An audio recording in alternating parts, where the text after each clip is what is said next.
चलिए, अब जैसे तीन हाइट हो गई, मैं पूरे के पूरे ट्रायंगल का एरिया देखूं, तो पूरे के पूरे ट्रायंगल का एरिया √3/4 ए स्क्वायर है।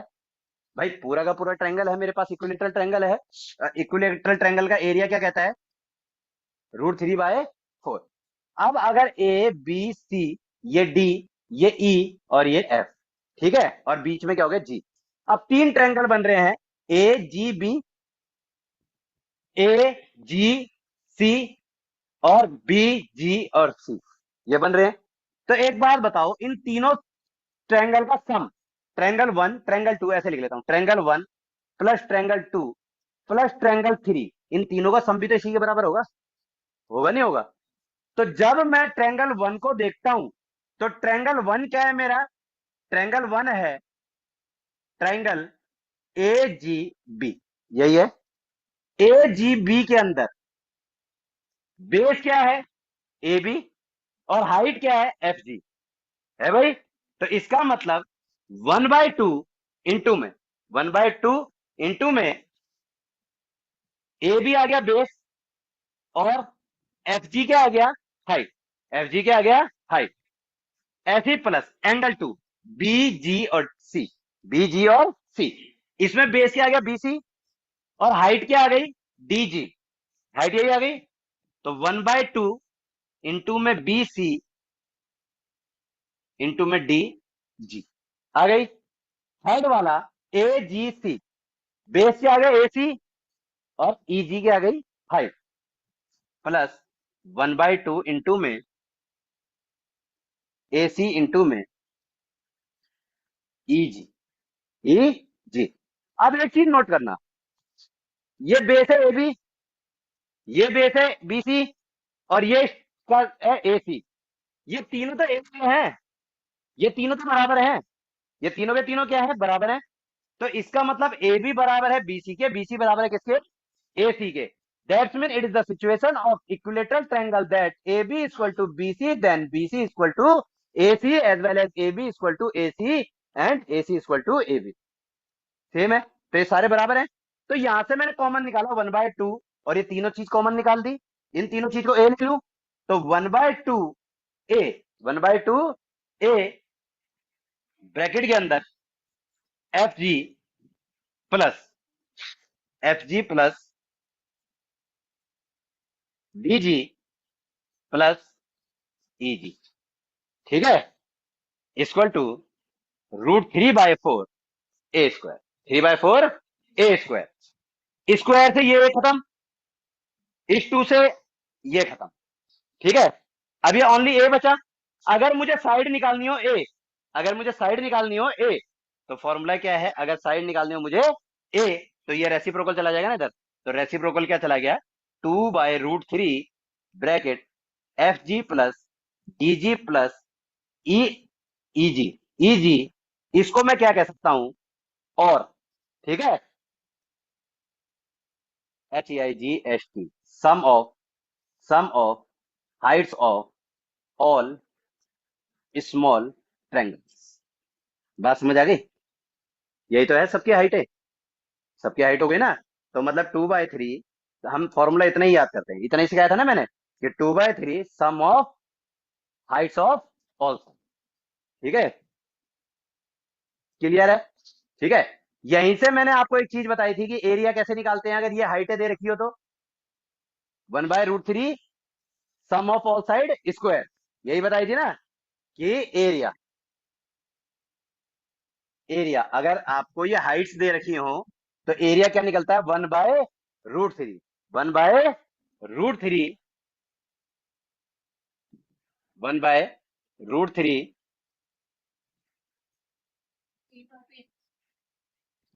F G plus D G plus E G का होल स्क्वायर, यही सिखाई थी, ठीक है। और तीसरा क्या क्या था? दो तीन चीजें थी ना इसमें,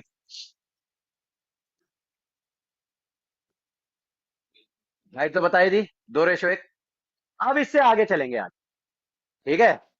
भाई देखो, घर से पढ़ना है, अभी भी समझा रहा हूं कि जब मेरी क्लास में आते हो तो आगे से सीट भरनी चालू करा करो, और जिसको नहीं पढ़ना वो पीछे से शुरू करा करो। मतलब जिन बच्चों को पढ़ाई नहीं करनी वो पीछे बैठ जाया करो, और जिनको पढ़ना होता है वो बच्चे आगे से सीट कवर करना चालू करा करो। ठीक है। और जिनको नहीं पढ़ना होता बिल्कुल पीछे बैठ जाया करो।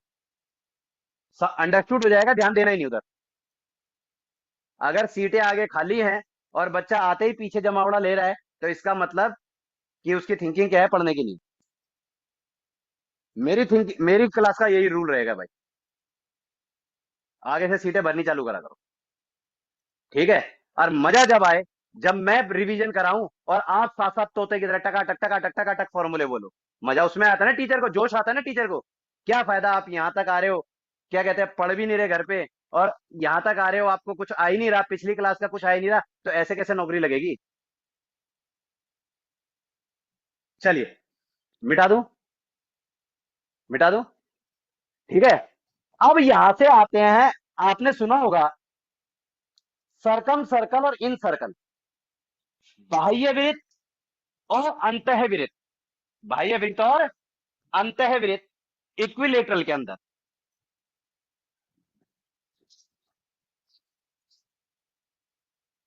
एक मैं ट्रायंगल बनाऊं इक्विलेटरल।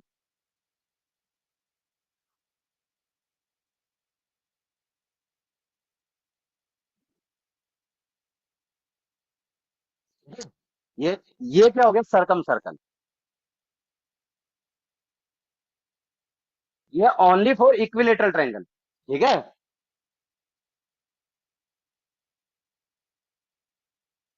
ये किसके लिए बेटा, इक्विलेटरल। अलग अलग ट्रायंगल में अलग अलग वो होता है। राइट एंगल ट्रायंगल में अलग होता है, स्केलन में अलग होता है। ठीक है। तो it is only for equilateral triangle. और दूसरा क्या बनेगा,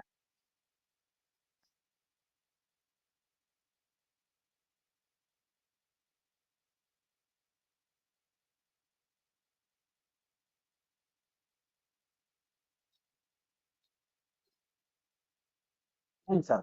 दूसरा क्या होगा, इन सर्कल। ये क्या हो गया, इन सर्कल मतलब अंतः वृत्त। ठीक है। और ये हो गया आपका। भाई हिंदी मीडियम या इंग्लिश मीडियम को कभी कभार पढ़ाते समय हम रूटीन में बोल जाते हैं, अगर किसी को कोई दिक्कत हो जाए, कहीं पर कोई टर्म समझ ना आए तो पूछ लेना। ठीक है। हिंदी मीडियम इंग्लिश मीडियम किसी को भी ऐसे मान लो कोई टर्म हम फ्लो में बोल जाते हैं ना, कई बार ध्यान नहीं देते, हम तो पढ़ाते पढ़ाते हमारे लिए तो दोनों ही चीज बराबर है, बाइलिंगुअल। लेकिन कहीं पर किसी को दिक्कत आए तो पूछ लिया करो। ठीक है। चलिए, ये क्या हो गया, बाह्य वृत्त, और ये क्या हो गया, अंतः वृत्त। अब जब बाह्य वृत्त है और अंतः वृत्त है, ये ये है बिग आर। बिग आर का मतलब होता है सरकम रेडियस। सरकम रेडियस, जिसको हिंदी में कहते हैं बाह्य त्रिज्या। इसको हिंदी में क्या कहते हैं बेटा, बाह्य त्रिज्या। और ये हो गया स्मॉल आर। ये क्या हो गया, इसको कहते हैं इन रेडियस, अंतः त्रिज्या। इसको क्या कहते हैं, अंतः त्रिज्या। ठीक है। इसको कहते हैं अंतः त्रिज्या। बात समझ आ गई। ये बाह्य त्रिज्या और ये अंतः त्रिज्या। अब एक चीज तुम नोट करो, तुम्हें मैंने एक कभी टर्म बताई थी,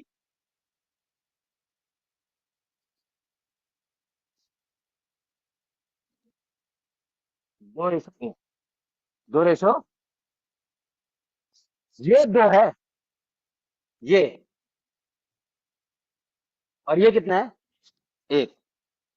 ये एक है, और ये कितना है, और ये पूरा क्या है, ये हाइट है ना। ठीक है। तो ये जो हाइट होगी इस इक्विलेटरल ट्रायंगल की, उसका 2/3 पार्ट तो है, उसका 2/3 पार्ट तो हो गया। भाई यहां तक हाइट होती है ना, रेडियस यहां तक है ना, पूरी लाइन कितनी है, 3 है ना। तो अगर मैं ये कहूं ये ए है, ये बी है, ये सी है और ये डी है, तो अगर मैं कहूं ये जी है, तो ये वाला पार्ट इस एडी के मुकाबले कितना है, तो आप कहोगे कि एडी रेशो एजी 3/2 है कि नहीं है, है कि नहीं है। मतलब ये वाला पार्ट जो है ये कंप्लीट यहां से लेकर यहां तक के 2/3 है कि नहीं है? AG/AD 2/3 है कि नहीं है? किसको समझ नहीं आया? हाथ खड़ा करो जिसको समझ नहीं आया। चल, ये ट्रायंगल दिख रहा है? ये पूरा यहां से लेकर यहां तक कितने यूनिट है? 3 यूनिट है। और यहां से लेकर यहां तक कितने यूनिट है? मैं कह रहा हूं कि ये यहां से लेकर यहां तक का रेशो इसके साथ कितना है? ये ए हो गया, ये जी हो गया, ये डी हो गया। ए डी मतलब मैं कहूं AG बटे AD। AG बटे AD। तो AG कितने यूनिट है? 2 यूनिट है कि नहीं है? और AD कितने यूनिट है? 3। ये कितने यूनिट है? 3। अब समझ आया? अब सबको समझ आ गया भाई? समझ आ गया? तो एक बात बताओ, जो सरकम रेडियस है ये यहीं तक तो है। अगर मैं ये निकाल लूं तो मेरा सरकम रेडियस आ जाएगा। किसको याद है सरकम रेडियस? यहाँ हाथ खड़ा करो। सरकम रेडियस किसको याद है? हाँ, फॉर्मूला A/2√3 होता है। A/2√3 होता है। चलिए। ओ, भाई ये तो ज्यादा हिल गया। A/2√3। A/2√3। अब मुझे यही तो कहा है कि जो मेरा ये रेडियस है इस पूरी लाइन का 2/3 है। और पूरी लाइन कितनी है मेरी? है? आप फॉर्मूले के हिसाब से बताओ ना, पूरी लाइन कितनी है? हाइट कितनी है इक्विलेटरल ट्रायंगल की? √3/2 नहीं है? √3/2 है। तो इसका मतलब √3/2 का 2/3 पार्ट ये रेडियस होगी। यही चीज तो है। यही तो दिमाग लगाना है। ये चीज आप एग्जाम के अंदर दिमाग नहीं लगाते। क्लासे लग जाए दो फालतू। क्लासे लग जाए दो फालतू, लेकिन दिमाग के अंदर तक समझ आना चाहिए। बात समझ आ गई? तो मैंने आपको ये कहा, ये प्रॉपर्टी कराई थी मैंने। कराई थी ना? हाइट की प्रॉपर्टी मैंने कराई हुई है। तो अब मैं इसी हाइट की प्रॉपर्टी से, इसी क्या कहते हैं इसकी, बाइसेक्टर की प्रॉपर्टी से आपका ये बना रहा हूं सरकम रेडियस। तो सरकम रेडियस क्या कह रहा है कि ये 2 पार्ट है। तो इसका तो 2 पार्ट है, 2/3 पार्ट है ना। मतलब यहां से लेकर यहां तक जो हाइट होगी उसका 2/3 इसकी रेडियस है। तो इसका मतलब सरकम रेडियस होता है बड़ा आर भाई। सरकम रेडियस क्या होता है? बड़ा आर इक्वल टू √3/2 A का 2/3 है। 2/3 है। बात समझ? ठीक है। 2/3। 2/3। 2 से 2 कैंसिल आउट। पिछली क्लास में भी आपको मल्टीप्लाई समझाया था कि ओनली 3 है, √3 है। तो इस 3 को मैं किस में डिवाइड कर सकता हूँ? √3 × √3। √3 × √3 ये होता है ना। अब इस √3 से एक √3 कैंसिल। अब A/√3। A/2√3 होता है इन रेडियस का। ठीक है। A/2√3 क्या होता है? इन रेडियस। और A/√3 होता है सरकम रेडियस। बात समझ आएगी बेटा? तो ये हो गया आपका A/√3। It is the circumradius. बात समझ आ गई? अब ऐसे ही ये 2/3 था। तो यहां पर A B C, ये G और ये D। तो AD GD। तो GD कितना है? AD के 1/3। 1/3 है ना ये? 1/3 किसका? पूरे के पूरे हाइट का। है ना? पूरी की पूरी हाइट का मतलब in radius equal to √3/2 A into में 1/3। 1/3। अब ये 3 किस में ब्रेक हो गया? √3 इंटू में √3 से √3 कैंसिल आउट। बताया था लास्ट क्लास में इसको। ठीक है। तो अब क्या हो गया? A/2√3। It is the in radius of equilateral triangle. Equilateral का इन रेडियस सरकम रेडियस समझ आ गया? बेसिक कंसेप्ट के साथ समझा दिया मैंने। ठीक है भाई? क्लियर है? फोटो खींच लो इसकी। क्वेश्चन दे देता हूं इस पे कुछ।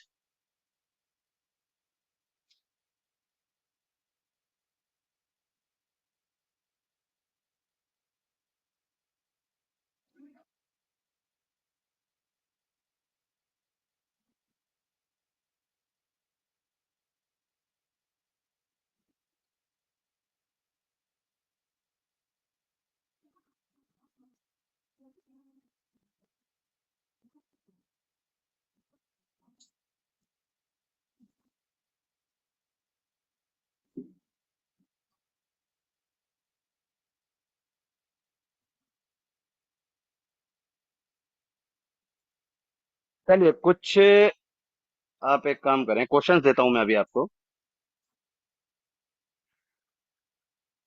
से 10 तक।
अभी आपके स्क्रीन पर क्वेश्चन आ रहे हैं।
क्वेश्चन नंबर 1 और 2 रह गए ना।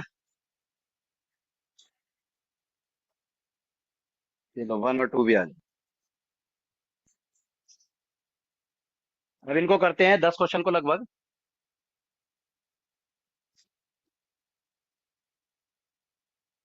जो काम अब तक सीखा है ना हमने, प्रॉपर्टीज जो सीखी हैं, उनके हिसाब से करते हैं इनको, ठीक है। आगे 5 पेज आप लोगों पे एक अलग से भेजा हुआ इंडिविजुअल। मिटाऊं इसको।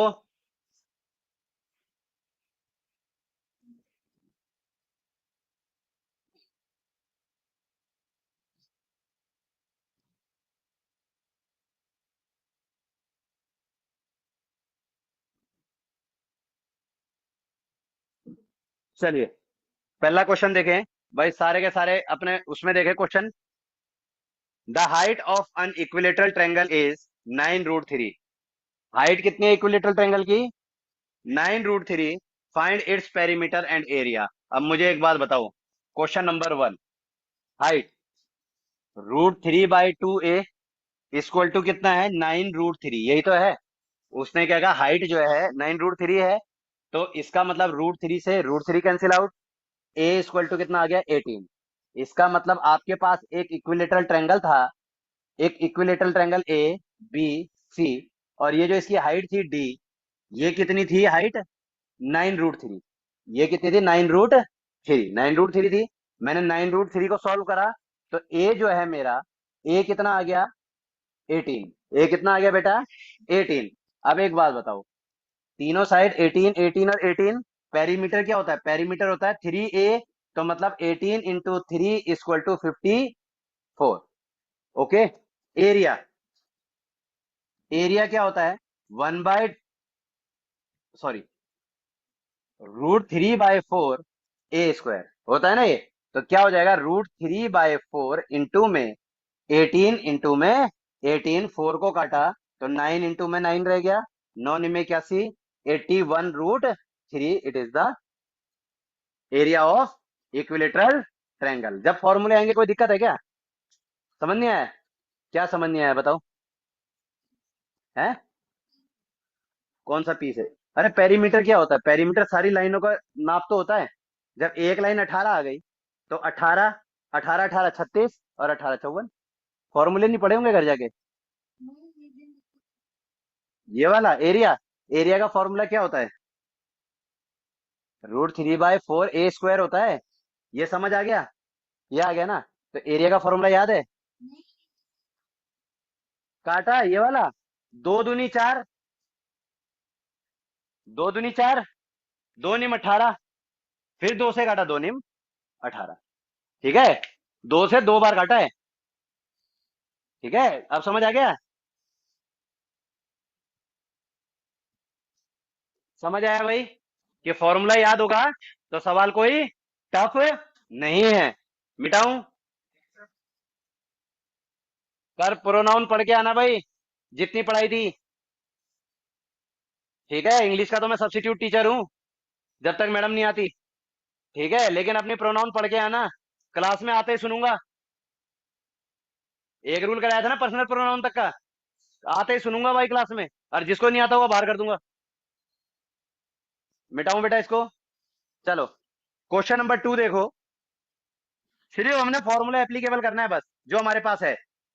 क्वेश्चन नंबर 2 है, if the area of an equilateral triangle is increase 69%। मतलब अगर किसी इक्विलेटरल ट्रायंगल का एरिया 69% बढ़ जाता है। 69% क्या हो जाता है? बढ़ जाता है। By what percent does it's height increase? तो बताओ उसकी हाइट कितनी इंक्रीज होगी। सबसे पहले एरिया देखो। एरिया में एक चीज तो कॉमन ही रहेगी, ट्रायंगल पहले भी और अब भी। मैंने ये कहा कि भाई एक ट्रायंगल है, क्वेश्चन नंबर 2, एक ट्रायंगल है। इस ट्रायंगल का एरिया क्या है? √3/4 a², यही है। उसने ये कहा कि भाई इसको बढ़ा दिया, इसकी हाइट को बढ़ा दिया। ले भाई इसकी हाइट थोड़ी सी बढ़ा दी, बढ़ा दी, लग रहा है बड़ा इससे, ये हाइट बढ़ा दी। ठीक है, तो √3/4 a² मतलब इससे अलग है, इससे अलग है, नेमिंग अलग कर दी मैंने। अब इसमें √3/4 कॉमन है। जब एरिया बढ़ गया, √3/4 तो फिक्स है ना। जो भी चेंजेस हुआ होगा वो किसमें हुआ होगा? इसमें हुआ होगा ना।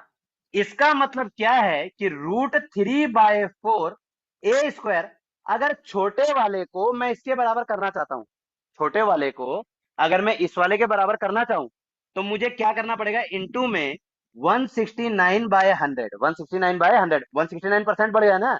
तो ये बराबर होगा किसके? बड़े वाले ट्रायंगल के। होगा कि नहीं होगा? ये किसको समझ नहीं आई इक्वेशन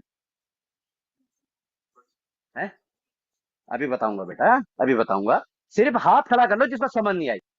समझा मैं दूंगा, दिमाग के अंदर तक डाल दूंगा, लेकिन अगर तुम मुझे नहीं बताओगे तो फिर मैं तुम्हारी तरफ ध्यान भी कैसे दूंगा?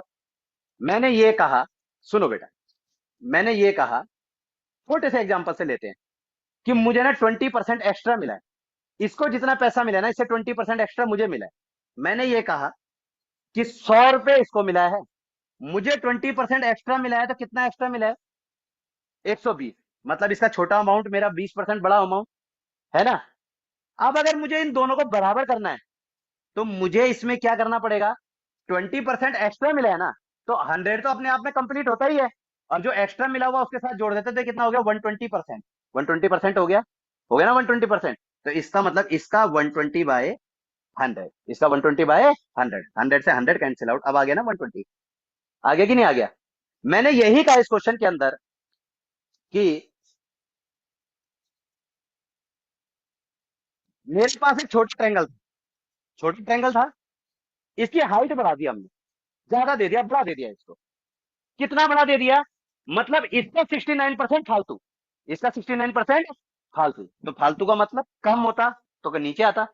ठीक है, 69% कम होता तो 100 - 69 हो जाता, और 69% एक्स्ट्रा है तो 100 + 69, तो इसीलिए मल्टीप्लाई करा 169/100। अब बराबर हो गए ना उनको दोनों। अब समझ आ गया? अब समझ आ गया भाई? पीछे क्लियर है सबको? तो इस 3/4 से 3/4 कैंसिल, एक ही स्क्वायर, ठीक है, एक ही स्क्वायर अपॉन ये वाला A1 स्क्वायर इक्वल टू, अब ये उधर पलट दूं, कितना हो गया? 100/169। अब ये तो A² है, अगर मुझे ये स्क्वायर हटाने हैं तो इनके ऊपर अंडर रूट करना पड़ेगा। जैसे ही ये स्क्वायर काटे तो ये क्या हो गया बेटा? Under root. ये जो प्रोसेस मैं बता रहा हूं ना बेटा, it is not related to mensuration, it is the part of number system, algebra, surds and indices.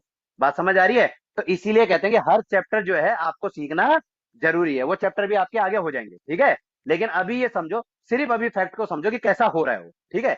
ये समझ आ गया कि किसी चीज के ऊपर से स्क्वायर हटाते हैं तो सामने क्या कर देते हैं, अंडर रूट। अब अंडर रूट ये किसका है, 10 का, और ये किसका है, 13 का। मुझे क्या बोला कि छोटा वाला ए जो है उसकी लेंथ कितनी है, 10, और बड़े वाले को बना के कितना कर दिया गया, 13। कितना एक्स्ट्रा हो गया, 3, किसके मुकाबले, 10 के मुकाबले। इसका मतलब 3 हो गया किसके मुकाबले, 10 के। और परसेंटेज निकालने के लिए इंटू में क्या करते हैं, 100। तो इसको इससे काटा तो कितना हो गया, 30%। इसका मतलब उसकी हाइट में कितना इफेक्ट पड़ा होगा, 30%। कितना इफेक्ट पड़ा होगा, 30%। समझ आ गया बेटा? क्लियर है सबको पीछे बेटे, समझ आ गया? आ गया? सृष्टि समझ आ गया? कौन बताएगा, मैं ही पूछूंगा? हैं? एक तो हाइट छोटी है और सबसे पीछे बैठती है। क्यों आए लेट, जब जगह तो खाली थी, देखिए सर, इनके बगल में जगह खाली है। हैं? अच्छा, उन्होंने बिठा दे, जबरदस्ती आ जाती है इधर, मैं तो वहां बैठूंगी। इधर आ जा, जल्दी आ। अब बैठा भी तेरे आगे कबीर है, इतनी लंबी हाइट है उसकी।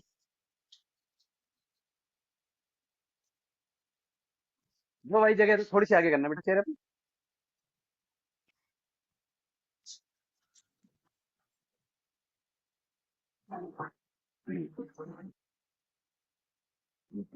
पाइप मत छेड़ना, कहीं बैठे बैठे उस पर खुजली करने लगो, ठीक है। अब बताओ कौन सा कैसे आया, ये समझ आ गया? ये कितना, ये पहले मान लो स्मॉल ए कितना था, 10, बड़ा हो गया कितना हो गया, 13 हो गया। कितना इंक्रीज हुआ, 3, कितने किसके मुकाबले, 10 के। तो 3 10 का कितना परसेंटेज है, ठीक है, 3 इज 30% ऑफ 10। तो 3/10 इंटू में 100, ठीक है बेटा। क्लियर है? चलिए, फोटो खींच ली इसकी।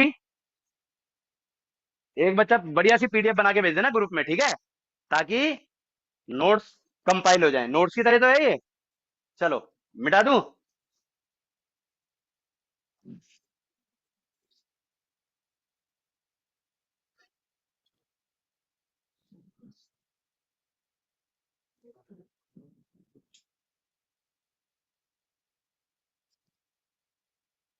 मेंसुरेशन में लग जाएंगे कई दिन, लेकिन फॉर्मूला याद कर लोगे ना, फॉर्मूला याद कर लोगे, और साथ साथ जो सवाल करा रहा हूं ये कर लोगे, तो एग्जाम में क्वेश्चन नहीं रहेगा। जब एक बार चैप्टर पूरा हो जाएगा, सर को मना कर देना भाई मेंसुरेशन कराने के लिए। सर कौन सा करा रहे हैं?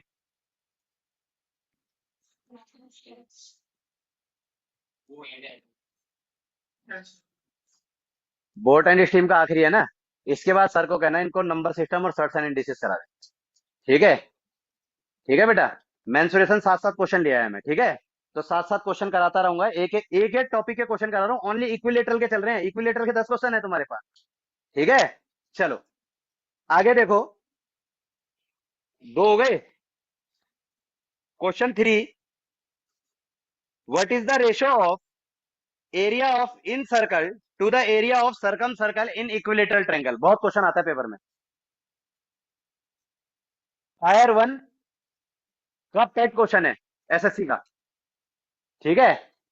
अभी हमने पढ़ा था इक्विलेटरल ट्रायंगल, किस किस का रेशियो बताना है, इन सर्कल और इन सर्कल और सरकम सर्कल, इन सर्कल और सरकम सर्कल।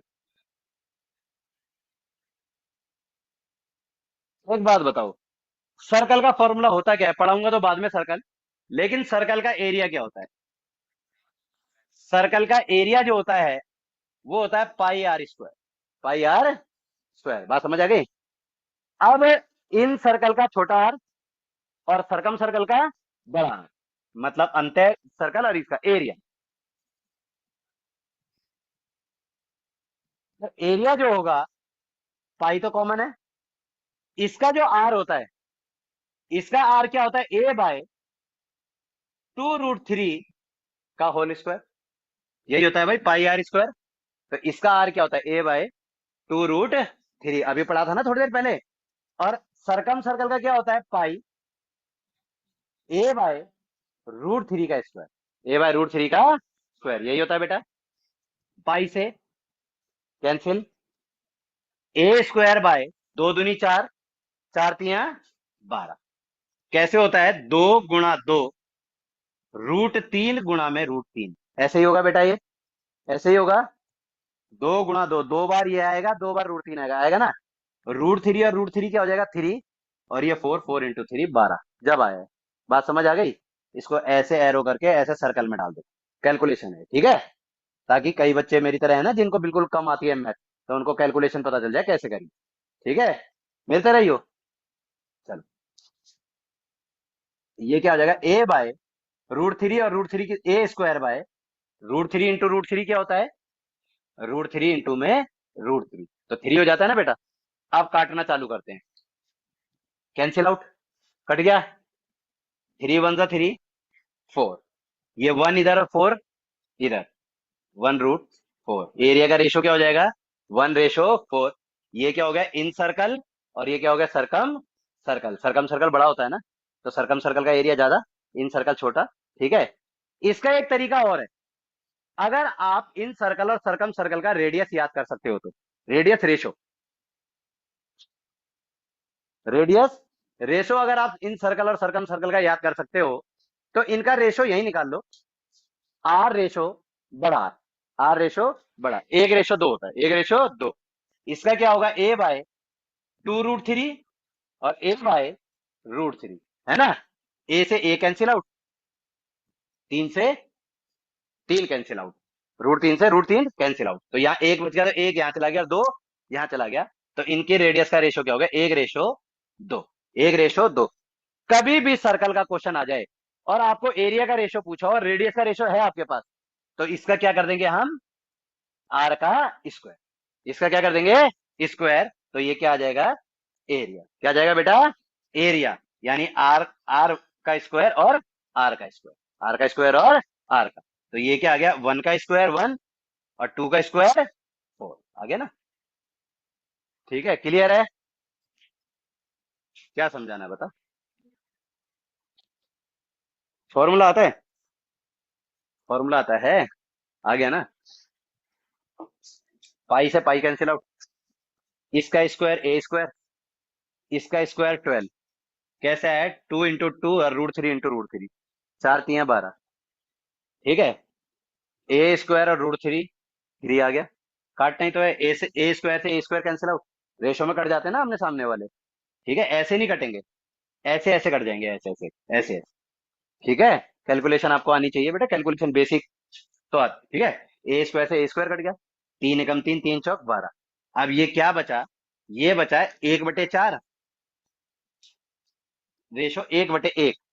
तो जब कोई बटे में होती है ना चीजें, जब बटे में होती है, रेशो सिंगल लाइन लाना हो, रेशो ऐसे तो नहीं लिखा जाएगा। तो नीचे वाले डिनोमिनेटर को ऊपर न्यूमिनेटर से गुणा कर देते हैं, 1 को 1 से करा 1, और 4 को करा 4, 1:4, ठीक है। क्लियर है भाई? चैन, सोने आया यहाँ, बाहर सो जा, जा जा, ऑफिस में बैठ के सो जा, है।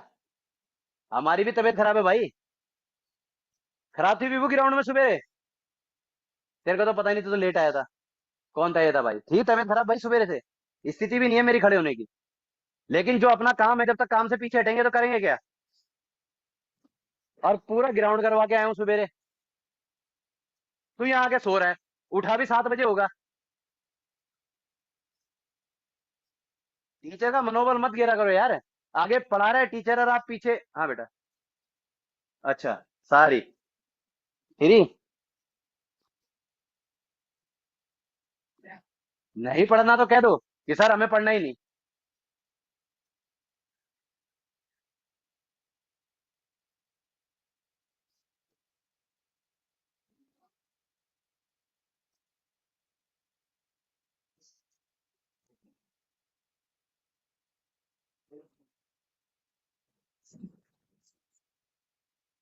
आगे देखो क्वेश्चन नंबर 4, थोड़ा सा फास्ट चलूंगा अब, फॉर्मूलों पे बेस्ड है। क्वेश्चन नंबर 4 है, the area of circumcircle of an equilateral triangle is 154 cm²। Find the perimeter of triangle, find the perimeter of triangle. मुझे एक बात बताओ, वो क्या कह रहा है? एरिया, एरिया क्या होता है भाई? सर्कम सर्कल का pi R square. Pi R square यही होता है। Question number 4। तो पाई को रहने दिया, आर कितना आ गया, ए बाय √3। पाई का मतलब क्या हो गया, 22/7 इक्वल टू, पाई का मतलब क्या होता है 22/7 या 3.14, 3.14 कितना है, 154, 154। ठीक है भाई, यही है। काटना शुरू करो। 22 से काटा इसको तो कितना आ गया, 22 को 7 से काटा, 7 7 ए, ए कितना आ गया, 49√3। ये सबको समझ आ गया ए 49√3 कैसे आया। लड़की तेरा ध्यान कहाँ है, ये समझ आया 49√3 कैसे आया, पक्का ना। बेटा ध्यान यहाँ दिया करो, बोर्ड में जिस समय पढ़ा रहा था उसमें मत देखो, क्वेश्चन मैंने पढ़ के सुना दिया आपको। वो ये कह रहा है कि मेरे पास एक सरकम सर्कल है, सरकम सर्कल से जैसे ही सरकम सर्कल बोला आपको नाम पता चल गया, ये है बात। ठीक है। उसने कहा कि इस सरकम सर्कल का जो एरिया है वो कितना है आपका, 154, 154। तो मैंने फॉर्मूला लगाना है ना, सरकम सर्कल का फॉर्मूला पाई और बड़ा आर स्क्वायर। ठीक है। पाई का मतलब क्या होता है, 22/7 गुणा में a/√3 इक्वल टू 154। काटा तो a की वैल्यू कितनी आ गई, 49√3, 49√3। अब मुझे निकालना क्या है, परिमाप। ओहो सॉरी, ठीक है, थैंक यू। यहाँ पे होल स्क्वायर, यहाँ पे क्या है, होल स्क्वायर। तो ये क्या आ गया, a² / 3 1/7। ठीक है, और यहाँ भी क्या आ गया, 7। यही है भाई। ठीक है। ये 7 इधर चला गया, 3 इधर चला गया, a² इक्वल टू 7 × 7 × 3। ठीक है। अब स्क्वायर हटाना तो इसके ऊपर अंडर रूट आ जाएगा। तो a बराबर √7 × 7 × 3। तो दो तो जोड़े बन गए, एक बाहर आ जाएगा। तो a बराबर क्या आ गया, 7√3। ए बराबर क्या आ गया, 7√3। बात समझ आ गई, a बराबर 7√3। चलिए, अब उन्होंने पूछा पहली चीज तो पेरीमीटर। पहली चीज क्या आएगी, पेरीमीटर। तो पेरीमीटर क्या होता है, 3a। Perimeter, perimeter equal to 3 × a। तो क्या आ जाएगा, 3 × 7√3। तो 21√3 पेरीमीटर आ गया। बात समझ आ गई।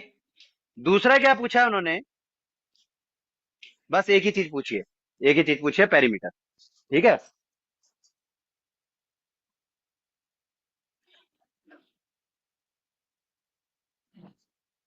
भाई अब कंसेप्ट क्लियर होते जा रहे हैं।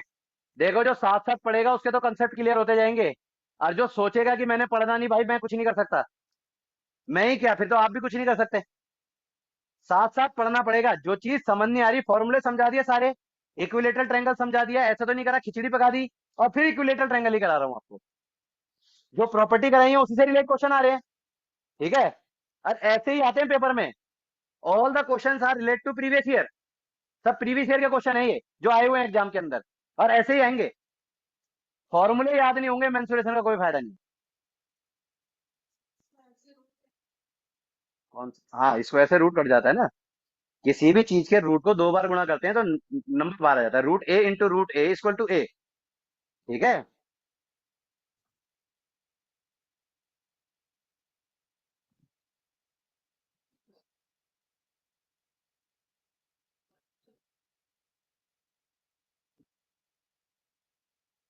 Question number 5।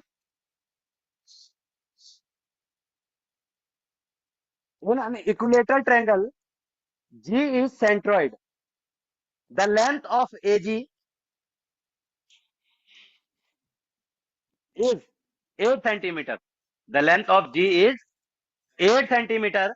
Find the area of ABC। अब क्वेश्चन को डायग्राम बना लो पहले।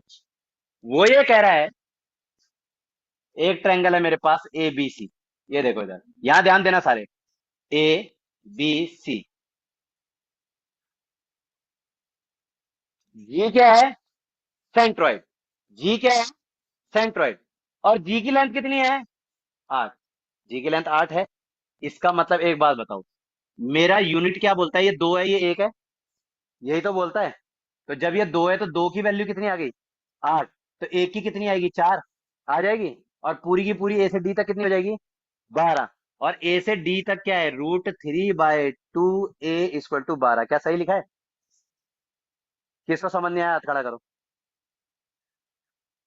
और सेंट्रोइड का रूल कराया था भाई अभी। कहाँ सो रहा था उज्जवल?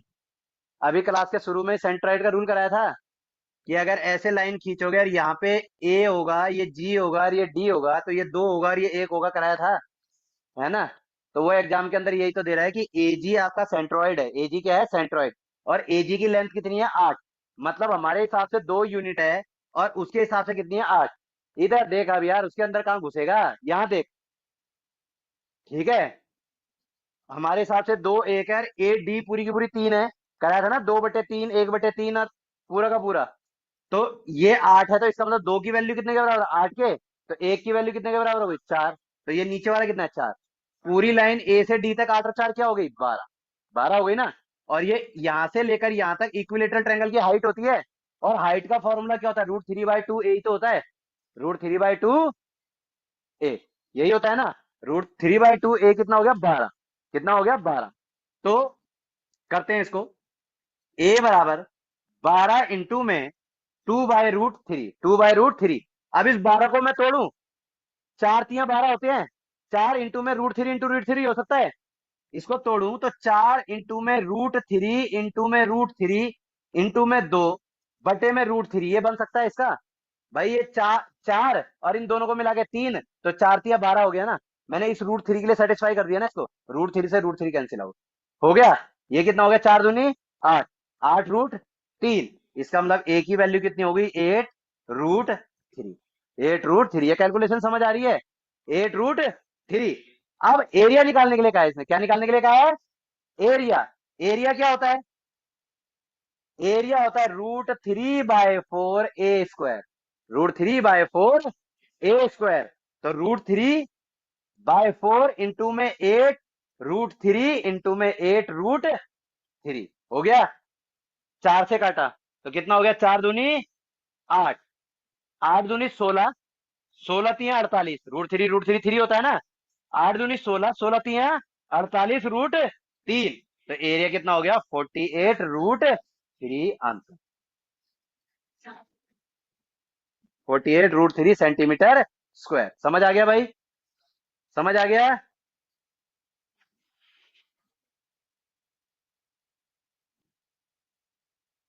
क्लियर है क्वेश्चन? समझ आ रहा है? Question number 6।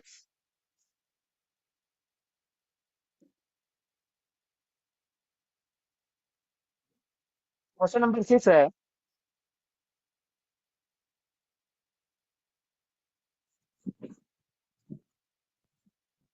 In an equilateral triangle, in an equilateral triangle A B C with area 72 centimetre square. मतलब हमारे पास एक ट्रायंगल है जिसका एरिया कितना है? 72 सेंटीमीटर स्क्वायर एरिया।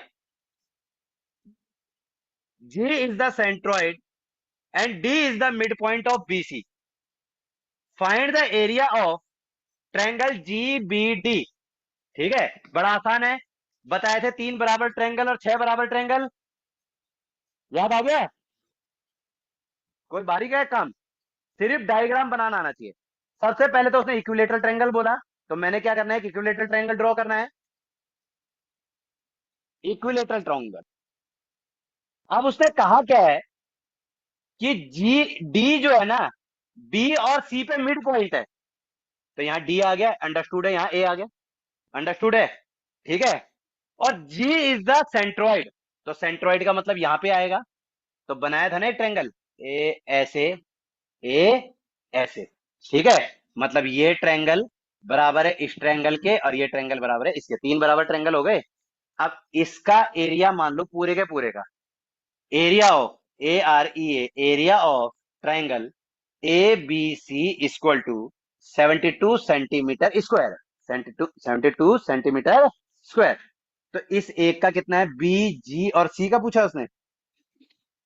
GBD, ये वाले का। तो इसका मतलब छोटे वाले का पूछा है, तो ये बराबर है इसके सब आगे तक खींच दो लाइनें, 6 हो गए ना बराबर। फिर ये बराबर है इसके, ये ये सारे ट्रायंगल आपस में बराबर तो हैं। तो एक छोटा सा तो पूछा है, जी बी और डी, 6 में से एक पूछा है, तो 6 ट्रायंगलों का 72 है।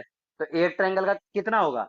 Area of triangle G B D equal to 72 divided by 6 equal to 12 centimetre square. बात समझ आ गई भाई? क्लियर है?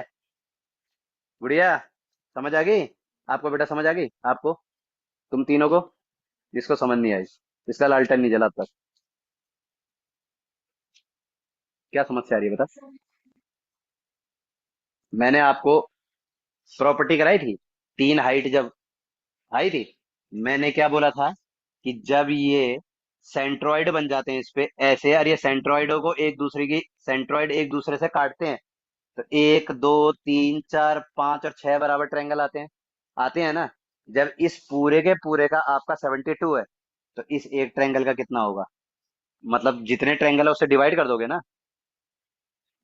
आप समझे कि आपके पास ये 100 चॉकलेट हैं इस पूरे घर में रखने के लिए, मान लो, और 10 घर हैं आपके, तो एक घर में कितने रखोगे? तो जितने घर हैं उनसे टोटल को डिवाइड करोगे ना। तो ऐसी 72 चॉकलेटें यार 6 घरों में रखनी है, तो एक घर में कितनी आएंगी जी? एक घर में 12 आएंगी, 12 से 72। आप समझ गए? आपकी बेसिक कैलकुलेशन कमजोर है, बेसिक कैलकुलेशन आपकी कमजोर है। हम झटके से निकल जाते हैं ना कैलकुलेशन करके, आपको समझ नहीं आता कर क्या है। ठीक है, इस पे वर्क करो, पहाड़े याद करो 25 तक। ठीक है, सुनूंगा। अगली क्लास कब है मेरी? आप बताओ कब है? अच्छा, ट्यूसडे तो आज ही है, सैटरडे नहीं है। इस बार तो 15 अगस्त था, पतंग उड़ाई होगी तो भूल गए, बोला आजादी है। ठीक है, तो आपकी अगली क्लास है सैटरडे, 25 तक पहाड़े, 25 तक स्क्वायर, 25 तक क्यूब, और 25 तक फ्रैक्शन। ठीक है, मिटा दो भाई, फोटो हो गई।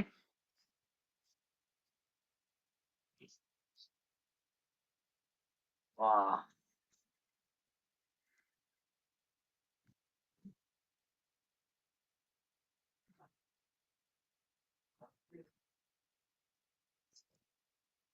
आगे देखें, क्वेश्चन नंबर 7।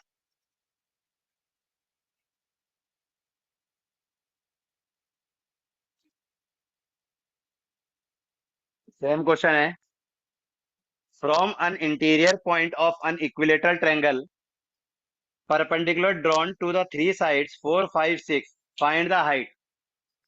वो कह रहा है कि एक इक्विलेटरल ट्रायंगल है, एक समबाहु त्रिभुज के आंतरिक बिंदुओं से तीनों भुजाओं पर डाले गए लंब 4 5 और 6 हैं। मैंने क्या समझाया था, इस ट्रायंगल की हाइट क्या होगी? P1 P2 और P3 बताया था ना। सम ऑफ P1 P2 एंड, वो ये कह रहा है, कुछ नहीं कह रहा है क्वेश्चन नंबर 7 में, सारा चित्र बना दोगे ना तो सारी चीज आ जाएगी। उसने कहा एक ट्रायंगल है, एक क्या है? भाई बातचीत मत करो, उठा के बाहर फेंक दूंगा अगर आवाज आ गई तो। नहीं समझना, पिन ड्रॉप साइलेंस बैठो, लेकिन आवाज नहीं आनी चाहिए। तुम्हारे चक्कर में उसका भी नुकसान होगा जिसने पढ़ना है। डिसिप्लिन डेकोरम को बना के रखो क्लास के अंदर। उसने क्या कहा कि आपकी ये पर्टिकुलर पॉइंट है, यही तो है पर्टिकुलर सेंट्रोइड, एक हाइट ये आ गई, एक हाइट ये आ गई, एक ये आ गई, ये 5 आ गई, ये 6 आ, सॉरी, क्या था? 3, 3 4 और 6 होगी भाई, 5 नहीं होगी। 4 5 6 होगी। मैं ये कह रहा हूं 4 हाइट थोड़ी आ जाएंगी, 4 5 और 6, 4 5 और 6। अब ये क्या कराया था ना कि हाइट एच क्या होगा? P1 + P2 + P3, यानी तीनों हाइट एक रेश, ये कितनी रेशो में होती है? 2:1 में होती है ना। एक एक और एक मिलके 3 हो गई, तो इसका मतलब 3 पूरी बराबर होगी ना? होगी नहीं होगी? ये लॉजिक लगाओगे ना कि ये 2 है, ये 1 है, ये 2 है, ये 1 है, ये 2 है, ये 1 है, तो ये पूरी की पूरी यहां से लेकर यहां तक 3 है, ये एक, ये एक और ये एक, तो तीनों जुड़ के ही तो ये बराबर होगी। इक्विलेटरल ट्रायंगल है ना, हर साइड से बराबर होगी ना। ऐसे दिमाग लगाना पढ़ने में। ठीक है, नहीं तो समझ नहीं पाओगे चीजों को, क्या इक्विलेटरल ट्रायंगल, क्या राइट एंगल ट्रायंगल और क्या स्केल। ये इक्विलेटरल ट्रायंगल में ये भी बराबर होगा, ये भी बराबर होगा, ये भी बराबर होगा। तो एक एक और एक, तो तीन बराबर हो गई ना। तो हाइट कितनी हो गई? 6 और 4 10 और 5 15। 6 + 4 + 5 = 15। ठीक है। इसी का मैंने क्या बताया था, ए, यही रट लो दोबारा, ए 2/√3 P1 plus P2 plus P3, यही तो बताया था। फिर यहां से क्या बताया था, area 1/√3 P1 plus P2 plus P3 का होल स्क्वायर। यही चीज तो बताई थी अभी थोड़ी देर पहले, तो पढ़ाया था ये भी। ठीक है, याद होना चाहिए दिमाग में फट। जैसे ही आपको सवाल पूछेगा ना, जैसे ही आपको सवाल देगा, आपको क्या होगा, फट देनी दिमाग में आ जाएगा, ओ सर सेंट्रोइड वाली प्रॉपर्टी कराई थी सर ने, एजी जीडी वाली, एडी वाली, 2:1 वाली, 3:2 और 3:1 वाली। ये, और ये कब होगा, जब घर जाके प्रैक्टिस करोगे। ठीक है, मिटाऊं?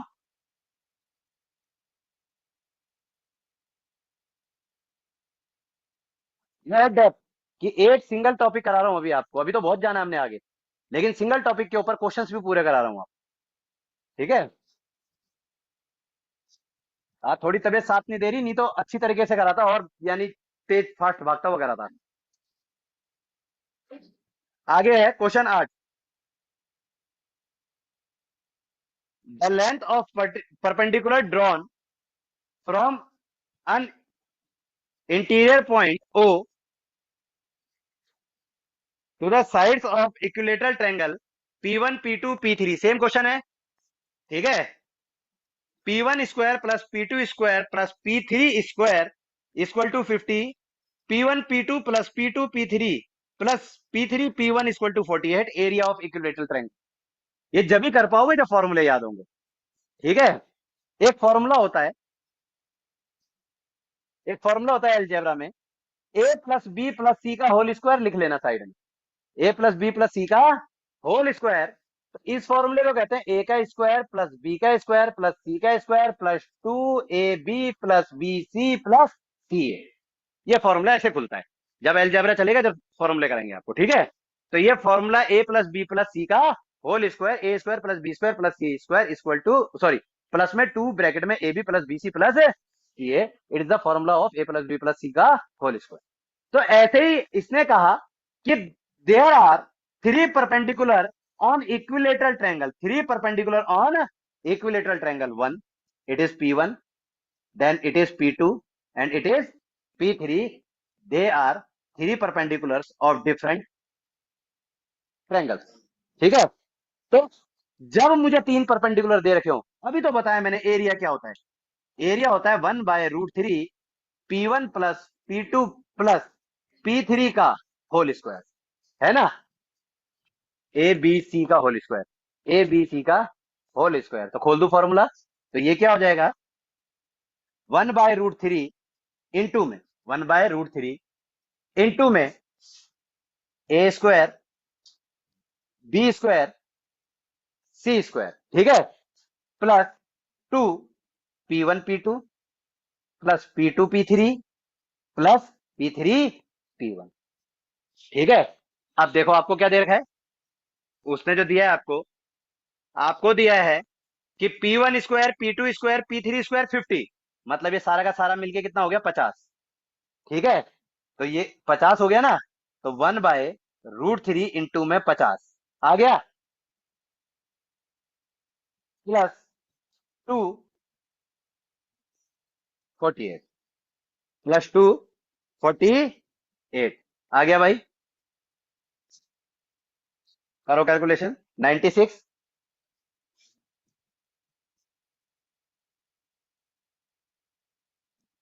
1/√3 50 जमा में कितना आ गया, 96।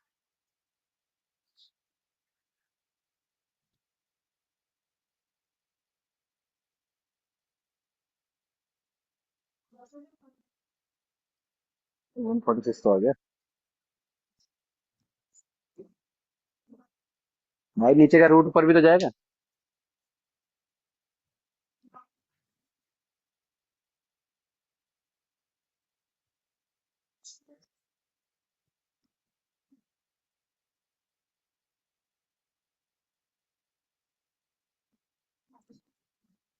ये तो ब्रैकेट के अंदर आएगा।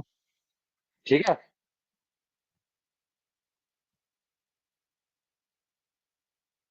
1/√3। 50 + 40। 50 + 40 96। 50 + 96। 146/√3। ये तो फॉर्मूला ब्रैकेट के अंदर है ना। ठीक है। पहले ब्रैकेट को सॉल्व करेंगे बोर्ड मास। ठीक है। क्लियर है। यहां तक क्लियर है। क्लियर है भाई।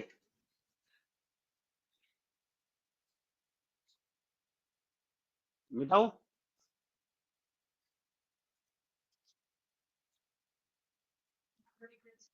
Question number 1।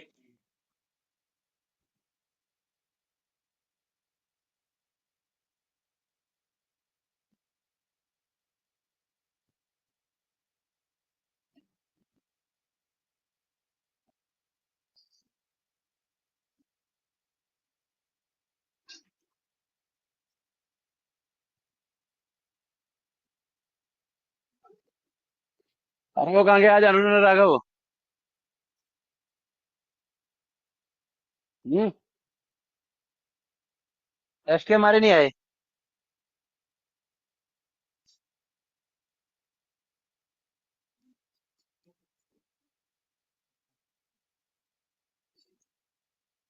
नहीं भाई, 25 तारीख से टेस्ट चालू हो जाएंगे तुम्हारे, जितना पढ़ा रहे हैं हम। ठीक है। तो अपना पढ़ के रखना। साथ साथ पढ़ते चलना जो टीचर पढ़ा रहे हैं। कोई भी एट रैंडम टेस्ट दे दूंगा मैं, जैसे दे देता हूँ। तो इस चीज का ध्यान रखना। कभी भी दे दूंगा टेस्ट, आप अपना पढ़ के रखो। एक दिन पहले बता दूंगा कल टेस्ट है, और बता दूं तो आए नहीं आधे से ज्यादा बच्चे। आऊं तो एबसेंट की भी बीमारी है ना। यहाँ भविष्य बनाने थोड़ी आए सारे के सारे। कुछ लोग तो ऐसे भी है जो घर से मस्ती करने के लिए निकले हैं। ऐसे ही थोड़ी है कि 30 लाख फॉर्म भरे जाते हैं, 3,000 बच्चे सेलेक्ट होते हैं। कुछ तो बात रही होगी।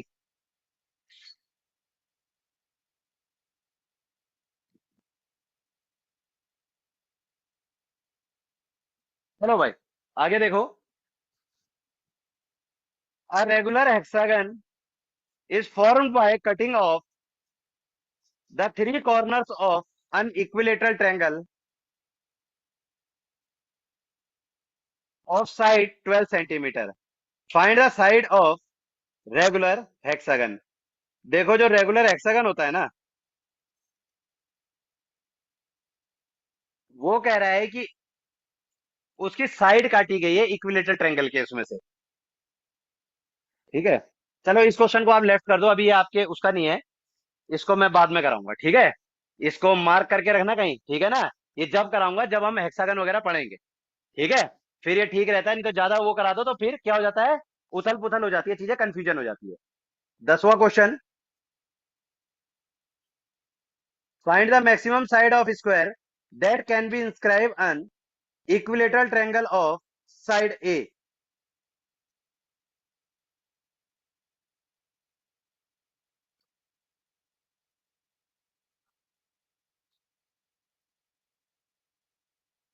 ये भी रहना, तो ये भी अलग टॉपिक है। ठीक है। ये सारे अलग टॉपिक है, ये उसके हैं पॉलीगन के। ठीक है। पॉलीगन के ऐड हो रखे हैं इसमें। अब आगे चलते हैं हम। अगला ट्रायंगल हमारा कौन सा आएगा भाई। अगला ट्रायंगल आएगा हमारा राइट एंगल ट्रायंगल। अगला ट्रायंगल कौन सा आएगा। Right angle triangle. हेडिंग डालो।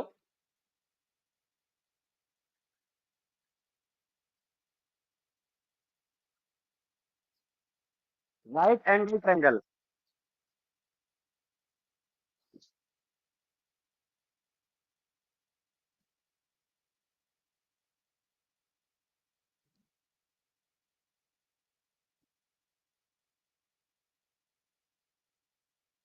राइट एंगल ट्रायंगल को हिंदी में क्या कहते हैं। समकोण त्रिभुज।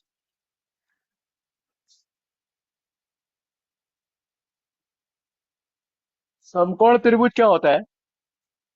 जि, जिसका एक एंगल क्या हो। बताया था डेफिनेशन में। ये कितने डिग्री का हो।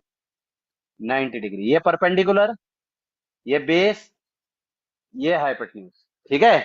पाइथागोरस थ्योरम क्या कहती है। P square plus B square equal to H square B square equal to H square minus P square, और P square minus equal to H square minus B square. ठीक है भाई। ये हाइप ये कौन सा होता है? पाइथागोरस थ्योरम, पाइथागोरस प्रमेय। ठीक है।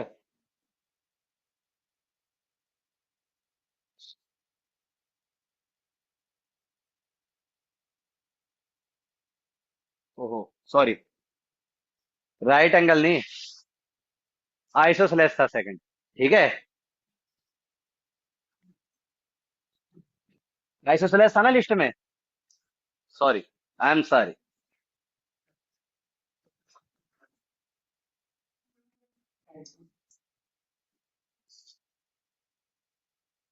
आइसोसेलेस का मतलब समद्वि बाहु, समद्वि बाहु त्रिभुज। ठीक है, आइसोसेलेस का मतलब क्या है? समद्वि बाहु त्रिभुज। सम मतलब समान, द्वि मतलब दो, और बाहु मतलब भुजाएं। जिस ट्रायंगल की दो भुजाएं आपस में बराबर हो, समान। मैंने इंट्रोडक्शन दिया था आप लोग को। ये ए, ये ए, और ये बी।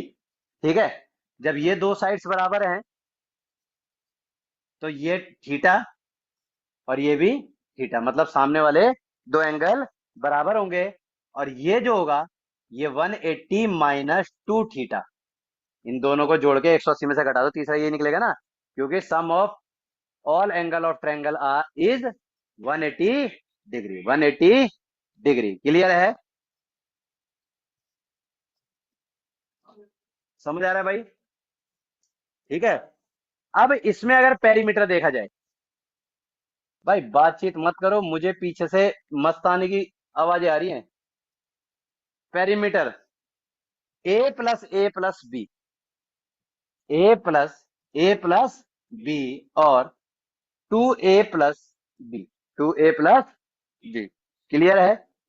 इसकी हाइट, हाइट इसकी हाइट क्या होती है? 1/2 4a² माइनस b², और एरिया b/4 b/,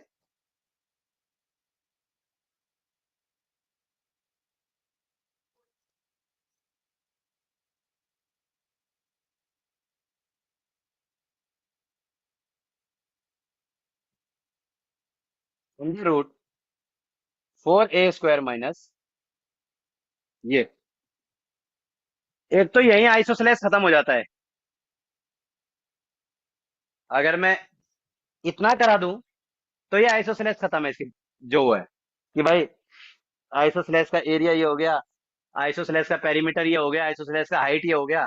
अब लिख लो नेक्स्ट ट्रायंगल। अब यहां से ऑपरेशन चालू होता है इसका। यहां से क्या होता है इसका?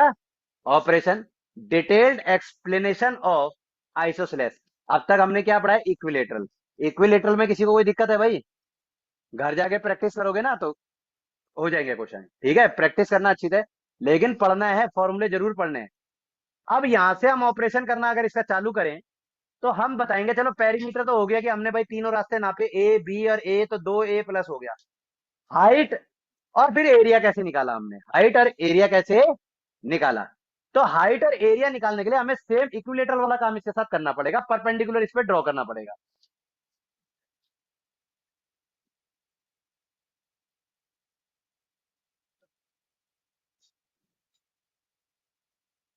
ए बी सी और डी, ये 90 डिग्री।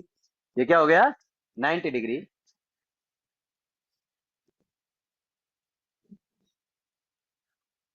ठीक है।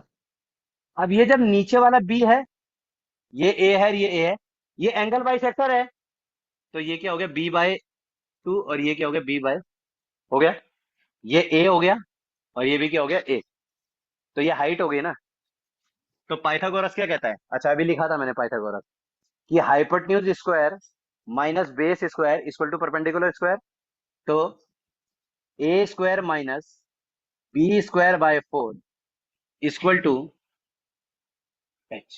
Equal to H. बात समझ आ गई? एच क्या है ये? ठीक है। ये b/4 कैसे आया, समझ आ गया? ये ऐसे करा इसको, b/2 का होल स्क्वायर, b/2 का होल स्क्वायर। यहां से ये क्या आ गया, एच स्क्वायर आ गया। क्या आ गया बेटा यहाँ पे, एच स्क्वायर, ये स्क्वायर होगा ना। अब यहां से करा 4a² माइनस b² अपॉन में 4 इक्वल टू h²। आपको h² चाहिए या h चाहिए? h चाहिए ना। तो इसका मतलब यहां से मैं इसको उड़ा दूंगा। यहां से जैसे ही करूंगा यहाँ पे h लिखूंगा, तो इसका मतलब यहाँ क्या आएगा, √4a² माइनस b² अपॉन में 4 आएगा ना। ये 4 बाहर निकल के आ जाएगा 2 के रूप में। 4 बाहर निकल के आ जाएगा 2 के रूप में। ठीक है, इसको नहीं निकालते क्योंकि इसके साथ a है। ये गंदा सा लगेगा अकेला निकला हुआ। अगर यहां निकालूंगा तो ये ऐसा लगेगा 2 के साथ मल्टीप्लाई फिर b के साथ मल्टीप्लाई। ठीक है, तो इसको ऐसे ही रहने देंगे। 4a² minus b² under root ही आया अपॉन में 2 इक्वल टू h।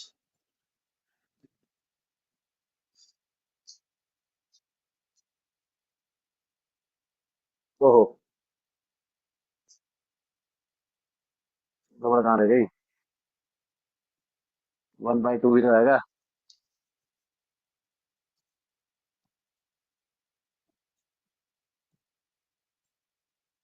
ठीक है, बात समझ आ गई? अब इसको मैं 1/2 अलग करके लिख सकता हूँ ना। इसको कैसे लिख दूंगा, ये 2 यहाँ है ना। अगर मैं इसको ऐसे लिख दूं, 1/2 under root 4a² minus b² equal to h। बात तो एक ही है। बात तो एक ही है बेटा। ये 2 को मैं 1/2 इधर लिख दूं तो कोई दिक्कत तो नहीं है ना। या 2 को उधर लिख दूं तो समझ आ गया हाइट कैसे आई। अब एरिया क्या होता है, जब हाइट आ जाती है तो एरिया क्या होता है? एरिया होता है 1/2 इंटू में बेस इंटू में हाइट, बेस इंटू में हाइट। इसका बेस क्या है, बी। 1/2 बेस क्या है, बी। हाइट क्या है, 1/2 4a² माइनस, यही है। 2 से 2 मल्टीप्लाई करा 4 आ गया, बी ऊपर आ गया। तो क्या बना, b/4 multiply 4a² minus b²। ठीक है, बन गया फॉर्मूला एरिया। क्लियर है भाई? करो फोटो वोटो खींच लो इसकी।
भाई एसएससी का एक क्वेश्चन पूछता हूं आप लोगों से। In which triangle are all four centre collinear but not coincident? बताओ। अरे, कि बताओ वो कौन सा ट्रायंगल है जिसपे जो चारों केंद्र होते हैं। ठीक है, ऑर्थो सेंटर, इन सेंटर, सेंट्रोइड, ये होते हैं ना। चारों केंद्र जो होते हैं वो एक सीध में एक क्रम में होते हैं, लेकिन एक दूसरे के ऊपर नहीं होते। कौन सा ऐसा ट्रायंगल है?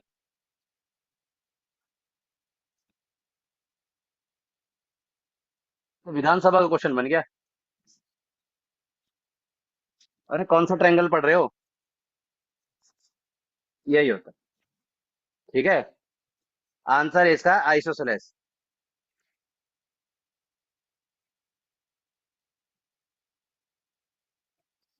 इक्विलेटरल ट्रायंगल के अंदर क्या होता है? इक्विलेटरल ट्रायंगल में एक ही उस पे होते हैं सारे के सारे, एक ही पॉइंट पे होते हैं सारे के सारे। और आइसोसेलेस जो आपका होता है, आइसोसेलेस में एक सीधी रेखा में होते हैं भाई सारे के सारे। ठीक है, बना देता हूं। ये कई बार सीधा क्वेश्चन आ जाता है आपके एग्जाम के अंदर।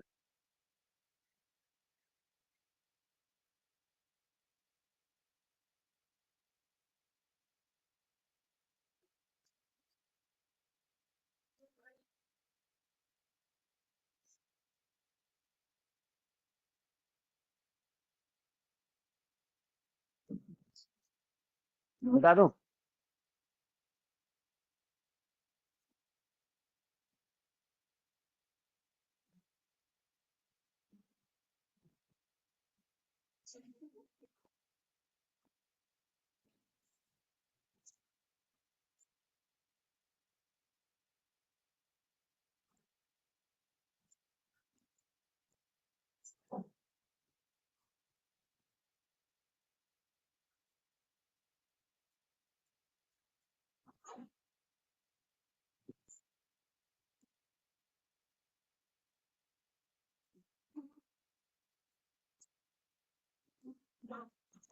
ये आपका ट्रायंगल है भाई, बातचीत नहीं, आइसोसेलेस ट्रायंगल है ये लाइन होती है आपकी। यहाँ पे होता है एच, जिसको कहते हैं ऑर्थो सेंटर। यहाँ पे होता है आई, जिसको कहते हैं इन सेंटर। यहाँ पे होता है जी, जिसको कहते हैं सेंट्रॉइड।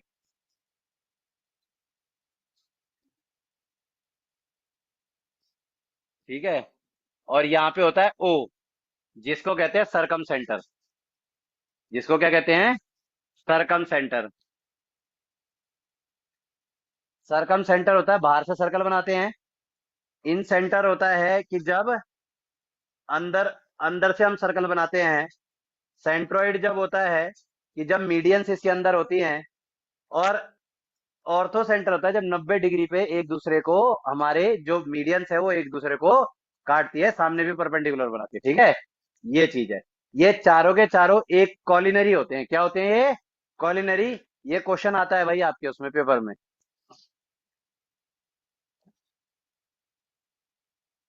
एक आपका सेम क्वेश्चन चलता है आइसोसेलेस में, एक और चलता है ना, isosceles right angle triangle. Isosceles right angle triangle भी चलता है। उसमें क्या होता है? Isosceles right angle triangle, isosceles right angle triangle में ये ए और ये बी। ठीक है। आइसोसेलेस राइट एंगल ट्रायंगल जैसे उसका नाम है, क्या होता है? स्लेसी, SCELES, isosceles right angle triangle. Isosceles right angle triangle मतलब समद्विबाहु समकोण त्रिभुज। समद्विबाहु समकोण त्रिभुज। ये 90 डिग्री का होता है। तो जब ये बराबर है इसके, जब ये बराबर है इसके, तो ये एंगल बराबर होगा इस एंगल के। ये भी 45 है, और ये भी कितना है बेटा? 45। तो एक नियम सुन लो, अगर ये 1 है तो ये भी 1 होगा, और ये क्या होगा? √2। कैसे होगा? ये बेस है, ये परपेंडिकुलर है, और ये क्या है? हाइपोटेन्यूज। बात समझ आ गई? तो बेस का स्क्वायर मतलब 1 का स्क्वायर प्लस में परपेंडिकुलर का स्क्वायर 1 का स्क्वायर इक्वल टू क्या होगा? Hypotenuse square. हाइपोटेन्यूज स्क्वायर के, तो 1 स्क्वायर 2। भाई 1 का स्क्वायर 1 और 1 का स्क्वायर 1, तो 2 हो गया। 2 इक्वल टू हाइपोटेन्यूज स्क्वायर। तो स्क्वायर थोड़ी चाहिए हमें, तो एच चाहिए ओनली। अगर मैं इसको काटूंगा तो यहाँ क्या आ जाएगा? √h। तो हाइपोटेन्यूज क्या आ जाएगा? √2। हाइपोटेन्यूज क्या आ जाएगा? √2। बात समझ आ गई भाई? ठीक है।